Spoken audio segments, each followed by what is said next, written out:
Hi mga ka-farm! Nagsara ang April na pula si Miss Market. Ranging pa din naman ang basa natin sa ating index. Sa ganitong merkado, madami nang gumagalaw ng mga stocks na pwede nating bantayan. 4 ang breakout natin noong Friday. Check natin sila. At silipin na din natin ang ating top 5 picks para bukas. Tara guys, mag-chart na tayo. This is Farm Boss and welcome to my YouTube channel.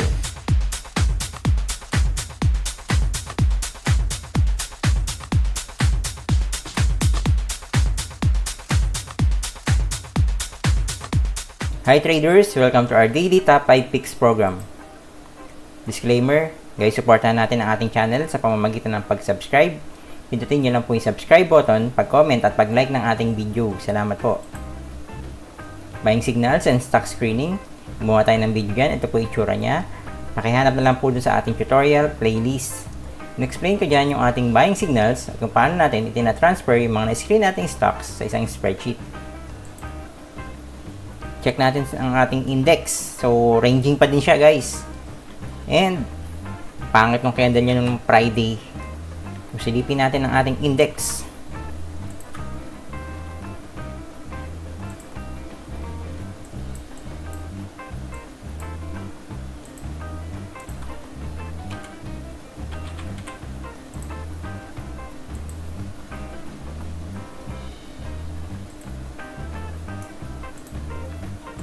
So, ayan guys. Ang pangit ng candle niya last Friday. So, minus 1.80%. Medyo malaki-laking dinrap niya.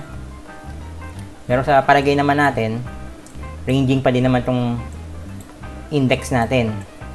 Actually, parang every end of the month, hindi naman lahat, parang ganito yung ginagawa ni Miss Market. Noong January, tingnan natin dyan, noong February. So, February niya, actually, February niya mukhang maganda yata yung close nito eh. Ito. Konting gain lang. Pero yung January niya, ito medyo mataas. Binaksak niya. And, itong November, ito mataas din. December medyo okay lang. Yan. Nag-gain siya ng konti. Pero tingnan natin yung pwedeng gawin ni Miss Market. So, gusto natin, gumawa siya ng higher low dito. Diyan na siya.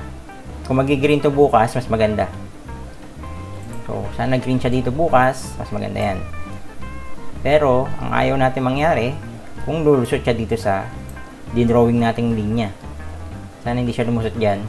Kasi makukonfirm na nasa markdown stage pa din tong ating market.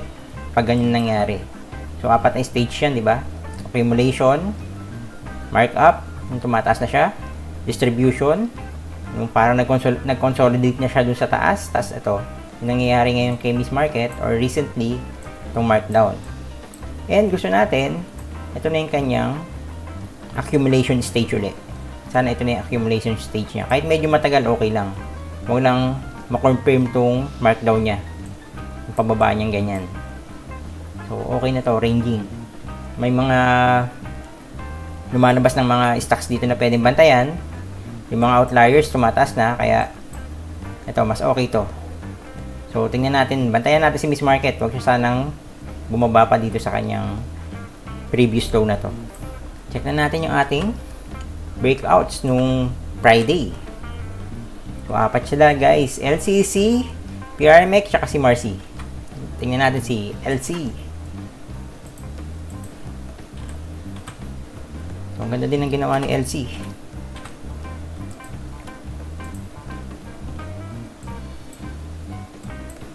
Yun. Maganda yung breakout niya. Makikita nyo naman sa volume niya dito. Parang gagalaw at gagalaw na dito si LC.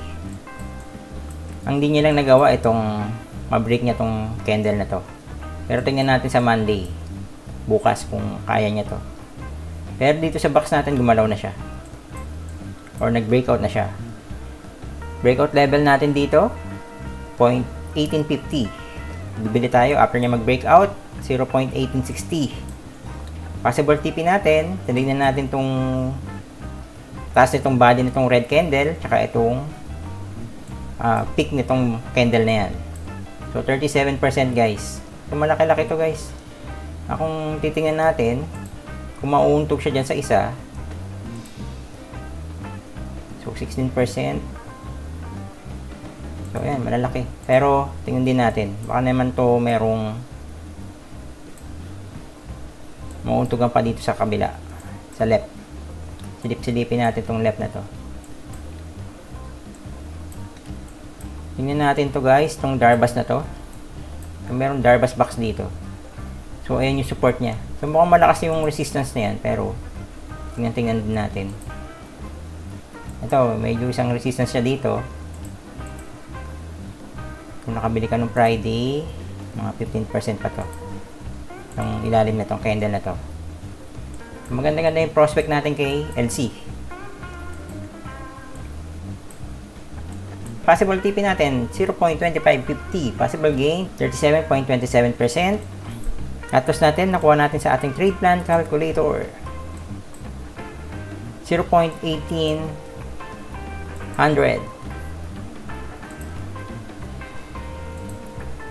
So, maliit lang naman to, kaya hindi na natin babaguhin. 2% lang yung tinaas niya doon sa box. So, ang option mo dito, ito yung maximum cut loss natin. Pwede ka magbenta, or kung babalik siya dun sa box, pwede ka na magbenta. Volume ni LC yan, ganda, 2 araw na. RSI niya sa parabolic level. MAs niya, tingnan natin kung nag-a-arrange na tong MAs na to. Aangat na yung MA20, at sana mag-cross yung MA50 tsaka yung MA100 para IOTS na siya. Okay, yan si LC. Next natin, si C. CC mahina lang yung breakout niya kaya ng isang araw.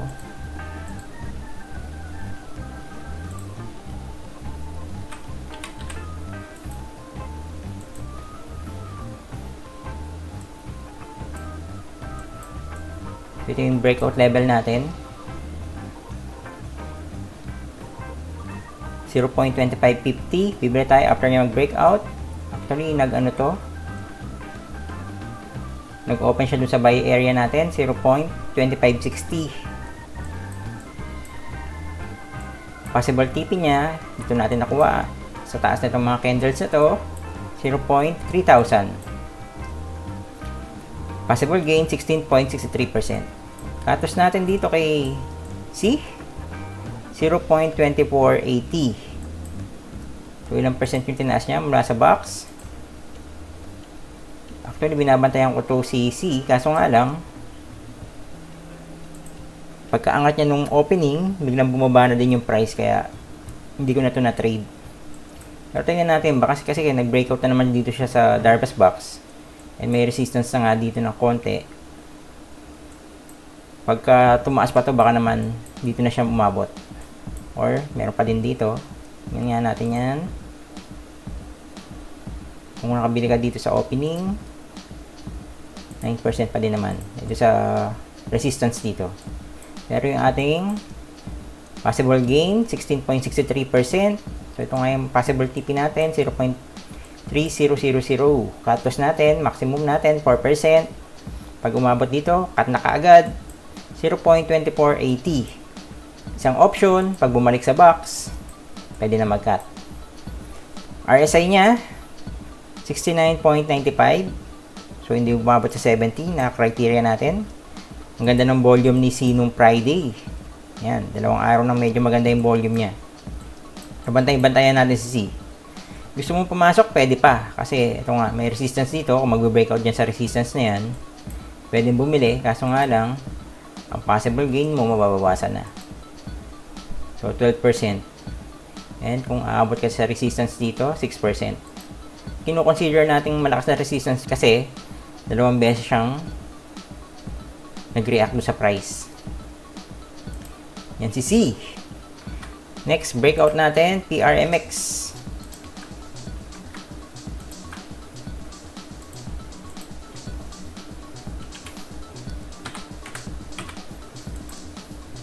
PRMX naman, yun, ganda. So, ilang weeks to? Almost 3 weeks siyang nagko-consolidate, kaya maganda na din to. Naudlot lang dito, Kasi mukhang kinakabahan pa yung ating mga traders sa ating index. Pero nung Friday, ayan, ito kasi nag-cut loss din ako dito nung Thursday. Nung Friday, bumili na ulit ako. So, ganun guys. Kung nasasaktan kayo ng isang stock, kasi napapa-cut loss kayo, huwag nyo tigilan. Hindi nyo kasi alam kung anong gagawin yan. Basta stick to plan lang kayo. Kung magbe-breakout siya, mas maganda, bili, di ba? Kung nagtuloy, mas maganda. Pero kung nagbalik na naman siya dito, stick to plan lang. Kung nagka-trade ka na walang emotion, maliwala na sa yung cut loss, buy uli, cut loss, buy uli. Maliwala na yun. Kasi yun talaga yung system mo So, follow mo lang yung system mo. So, ito yung ating plan K. PRMX. Breakout level niya. 3.37. Bibili tayo. After niya mag-breakout, 3.38. Possible TP. Saan natin nakuha yan? So, ayan guys. Sa ilalim nitong mga candles ito. And dito sa head and shoulder na to. So, nag-react yung head and shoulder dito. Price na yan. Possible TP, 3.84. Possible gain, 15.36%. Cut loss natin. Tingnan natin kung ganong kalaki tinaas nito ni PRMX mula sa box. So, maliit lang guys, mga 1%. So, itong cut loss natin, re-retain natin siya. Ito yung 4% cut loss natin, 3.28. Or, option ulit. Pag bumalik sa box, cut na. Yan si PRMX. Tingnan pala natin yung volume niya. Almost average lang. And RSI niya nasa 68. Okay, next natin. Si Marcy. Marcy parang mahina din yata breakout nito. Pero follow system lang tayo. So okay naman yung breakout niya, may volume. Maliit lang yung breakout niya doon sa box, pwede pumasok. Actually guys, minsan gusto ko ganito yung breakout lang, maikli lang. Kasi madali ako mag-cut. Kasi kunyari, ito, nag-breakout siya, umabot dito sa taas na to. Kunyari, ito, umabot dito sa taas yung breakout mo. And then, kung ikakat mo siya pabalik ng box, medyo malaki. Mga ilang percent yan, di ba? Kaya gusto ko ito, medyo malapit na siya doon sa box. O, ayan, mga 3% na. Lalo na kung medyo mataas pa din yung tinaas niya. Mahirap mag-cut pag pabalik sa box na. Kaya minsan gusto ko itong kaka-breakout nandito sa box. Tapos maliit lang yung breakout niya. Ayan. So, 0.57%. Mas gusto ko to kasi masusunod ko itong breakout na to. Ito yung maximum. Or kung pag bumalik sa box, cut na kaagad, maliit lang yung loss. So, minsan maganda din to. Maliit lang yung breakout niya doon sa box. So, itong ginawa nating box kay Marcy, week to week ang ginawa natin. So, 1.42 ang ating breakout level. Bili tayo after niya mag-breakout, 1.43. Possible TP natin dito sa gap na to. Kung mapipil niya yan, so fill the gap tayo, 1.54. Possible TP. Possible gain, 8.25%. Medyo maliit lang. Cut loss natin, since maliit nga lang tong tinaas ni Marcy dun sa box, re-retain natin tong 4% cut loss natin na 1.39. Or, ayun, pagbalik ng box, pwede na mag-cut ulit. So, sinasabi ko yung pagbalik ng box, kasi, ito yung confirmation natin ng breakout itong box, diba? Kung bumalik siya dyan sa loob ng box, parang na-cancel yung confirmation mo. Kaya, minsan nagbebenta na ako dyan, or madalas nagbebenta na ako dyan, or hinihintay ko itong cut loss na 4%. Either way, parehos na, pwede silang gawin. Volume niya nung Friday, mukhang gumaganda yung volume niya. 2 beses na siyang above average. Or ilang beses na pala yan, guys. RSI niya nasa 60.30. Yan si Marcy. Yan yung ating top 5 picks breakout nung Friday. So, congratulations sa mga kumita nung Friday. Maganda-ganda yung picks natin. So, ito na yung top 5 picks natin for Monday, May 5, first day of the month. Ever, Bull, Fruit, Nickel, tsaka si Beta. Check natin si Ever. Si Ever mukhang nagiging isa sa mga outlier natin.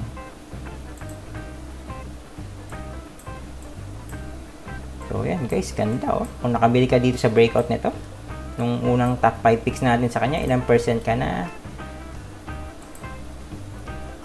Kung dito sa current price niya, 24%. Kung inabot mo itong peak, nasa 35% ka. Pero, gagawa na tayong bagong plan kay Ever.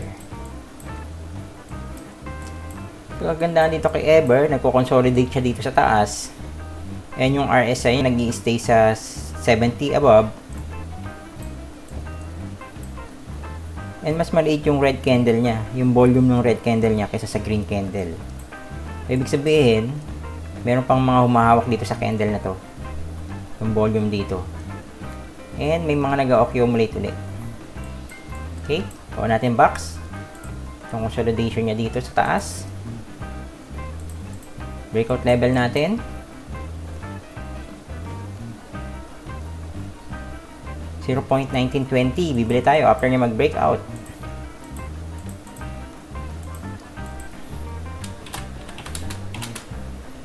$0.1930.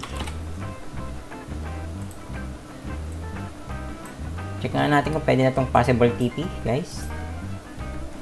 Itong na-outlet niyang 7% na yan. Actually, pwede na din. Pero tingnan natin history nito ni Ever. So, ito yung kailangan niya ma-break. Itong mga to. So, nauntog siya dito sa kanyang multi-year high. Ito. Ilan ba yan? Noong 2017 pa. So, multi-year high to. Sulat na din natin, guys. Multi-year high. Ito yung mga gusto natin na mga tinitrade.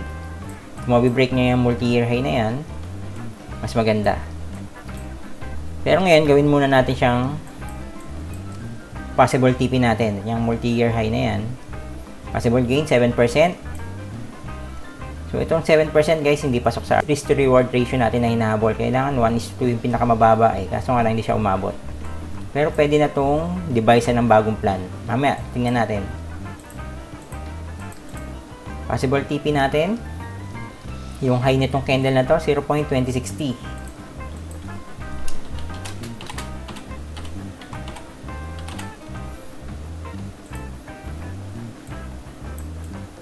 Cut loss natin. Kuhain natin sa ating trade plan calculator. 1930 tayo bibili. 1930. Tanggalin natin si Apo. Si Ever palit natin. So, ang cut loss natin, 0.1870. 1870. 4% cut loss.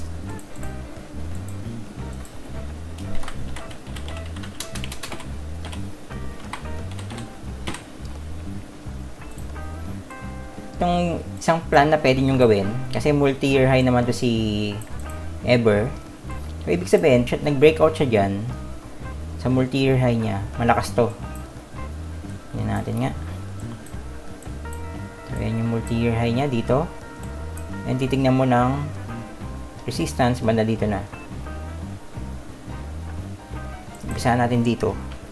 Pero, ito, magandang kuhain kasi pick siya nung candle dito eh.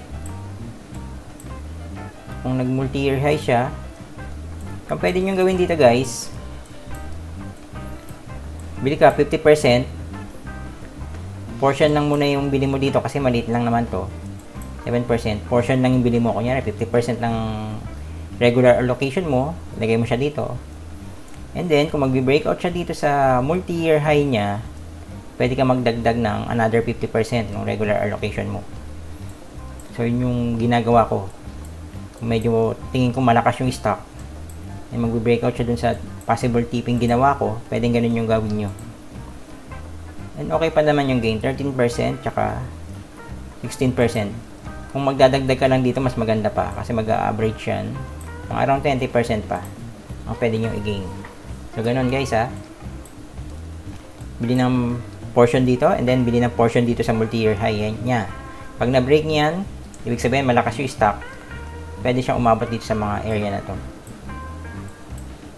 So, ang volume niya nung Friday, below average, RSI niya, nag-i-stay sa 70 above. Yan si Ever. Next natin, si Bull. Si Bull, parang ganun din yung galaw. Check nga natin. Kaso nga lang, galing sa consolidation to si Bull eh. Medyo malalim yata yung consolidation nito. So, ayan nga, malalim nga yung consolidation niya. So, si Bull, hindi ko siya nakita nung Friday, pero sana nakabili na ako dyan. Pwedeng ito kasi yung box mo eh. Itong tatlong candle na yan. So, ayan na yung box mo. Kaso nga lang, hindi ko siya napansin. Sayang. Pwede na akong bumili dyan. Gusto ko pa nga, diba, sabi ko nga kanina, gusto kong bumili dito sa mga kaka-breakout na doon sa box. Maliit lang yung bin-breakout niya sa box. So, sana nakabili na ako dyan. Ang gagawin natin ngayon, since hindi ako nakabili dyan, gagawa natin siya ng bagong plan. So, ito na yung ating bagong plan. So, week to week tayo. Breakout level, itong high nito, 2.83. Bibili tayo after niya mag-breakout, 2.84.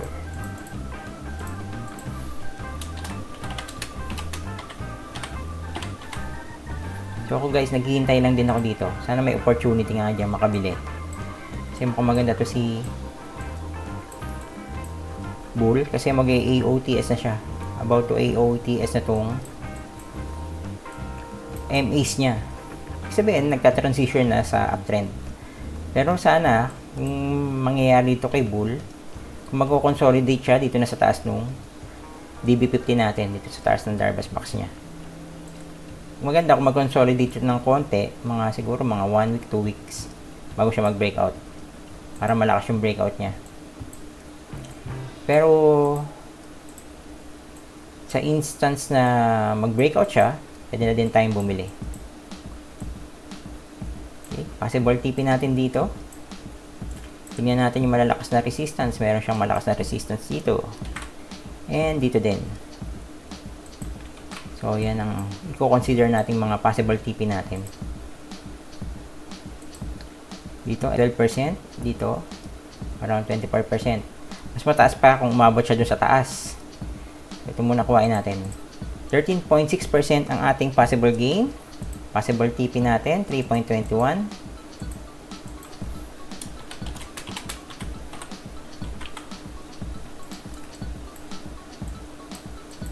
Cut loss natin, 2.84. Kay Bull, 2.84. Meron ba tayong Bull dito? Pag wala, gawa na lang natin. Bull, 2.84. So, ang cut loss natin, 2.75.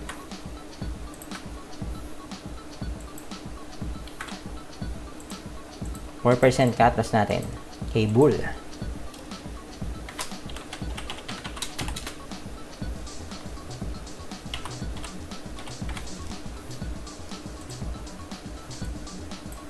Volume ni Bull nung Friday, above average. RSI niya, 62.88. So, bantayan natin si Bull bukas. Next natin, si Prutas.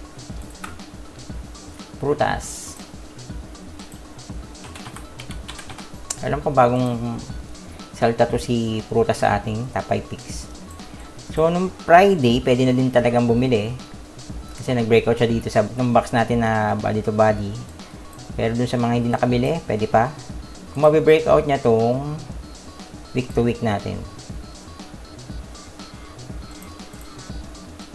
So, ang breakout level natin dito, 1.45. Bibili tayo after niya mag-breakout, 1.46.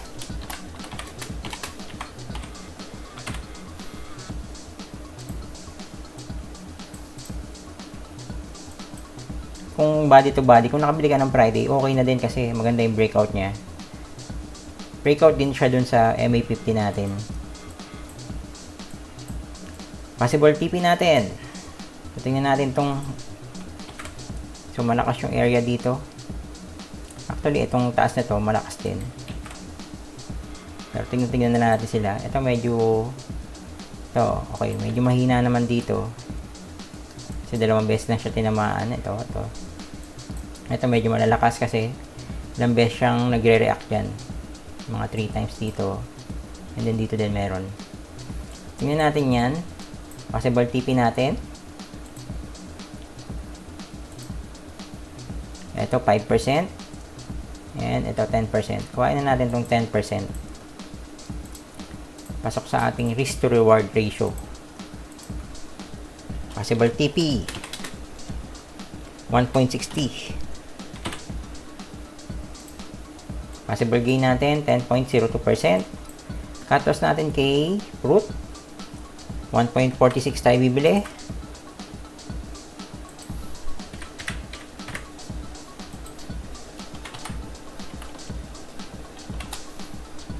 $1.41.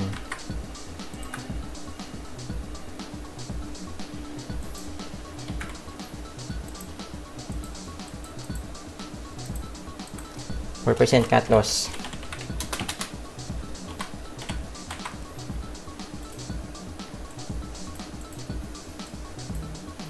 Volume ni Fruit nung Friday, above average, RSI niya nasa 58. So, bantayan natin si Fruit. Next natin, si Nickel. Si Nickel bumalik lang. Alam ko naging top 5 picks na natin to last week yata. Check natin si Nickel.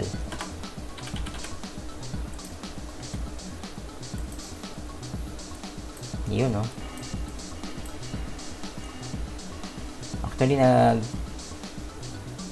parang nag-breakout siya dito sa red candle to, kaso nga lang bumalik. So, yan yung ating breakout level. Pero guys, gusto ko sanang hindi, okay lang. Malakas lang din pala yan. Kasi ito, nag-react ng mga candles na dyan. Then, meron din yata dito sa kaliwa. So, okay na yan. Yan yung ating breakout level. 5.66. Buy tayo after nyo mag-breakout, 5.67. Pero kung gusto nyo makasigurado guys, pwedeng ito yung gawin yung breakout level. Itong 570. Itong week na to, ito nag-react dyan. Kaya, okay na din yan. Kung makakahintay kayo ng 5.70, breakout doon, pwede din yun. Para sure. Hindi, wala palang sure dito guys ha. Para mas maganda yung conviction nyo. Okay. So, ayan. Buy tayo. 5.67. Ang ating possible TP, nakuha natin dito sa candle na to. 6.35. Possible gain, 11.62%. Cut loss natin, nakuha natin sa ating trade plan calculator. Meron tayong tutorial ng paggawa niyang trade plan calculator natin. Pakihanap lang doon sa ating tutorial playlist. So, ito yung ating 4% cut loss, 5.49. Volume ni Nickel nung Friday, above average. RSI niya, 57. So, nagkakaroon na ng activity itong si Nickel. Kaya, bantay-bantayan natin sila. Okay, next natin. Si Beta. So, bagong salta din, guys. Beta.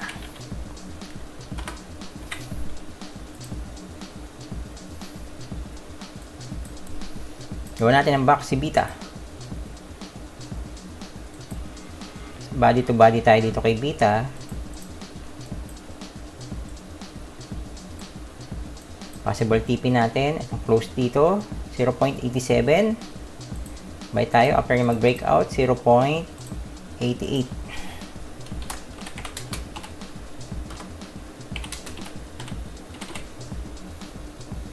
Possible TP natin dito. Kuhain na natin itong pick ng candle na to. Pero,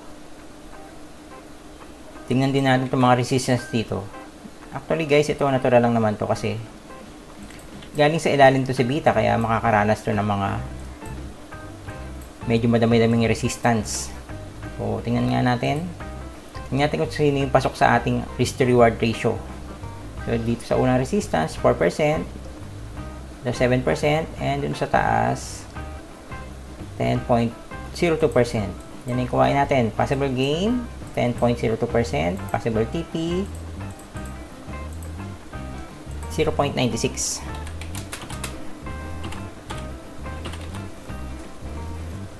Tapos natin dito kay beta, 0.88 tayo bibili.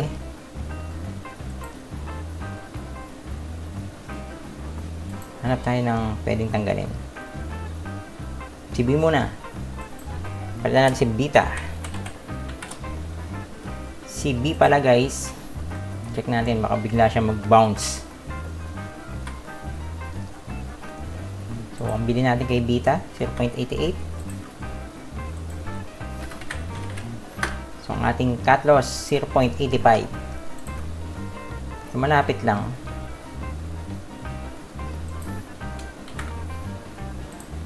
% cut loss natin.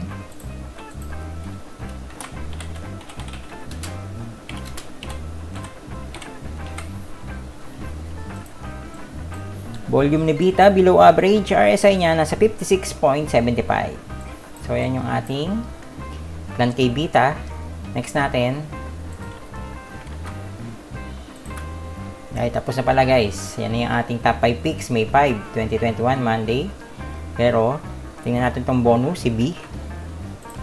FYIO stock.